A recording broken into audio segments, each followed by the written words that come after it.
Melissa Guzzi is founder of Harbour Ventures, and thanks very much indeed for joining us today. Now, really, you're at the Asian Financial Forum and talking about entrepreneurship. Now, to what extent is this entrepreneurship? To what extent is it really all about startups? Well, I think it's always about entrepreneurship when you have innovation.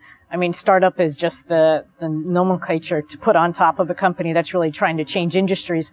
But I think it's very exciting this year for the Asian Financial Forum. For the first time, we really are having panels on innovation and how are banks and other existing financial institutions partnering with these startups and entrepreneurs to really create better solutions for the marketplace. Is this the right sort of time to be an entrepreneur, one could ask? Because times look a bit uncertain, both in developed countries as well as in developing countries. Well, I think if you have the norm and stability, then there's not necessarily room for opportunity. Whenever there's, lack of clarity or things are in change or in motion, that's the greatest time for entrepreneurship.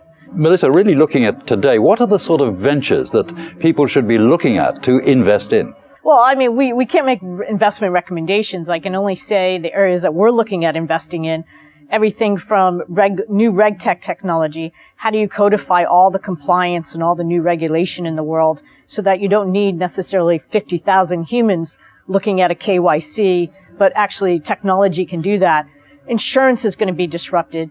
Payments has been on a path of disruption now since 1998, for the last 20 years. I think all of these things are going to continue.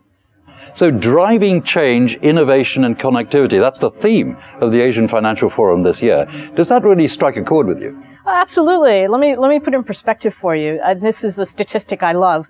Of the top 10 largest countries in the world, only 3 of them are defined by a government or a geography or a GDP number.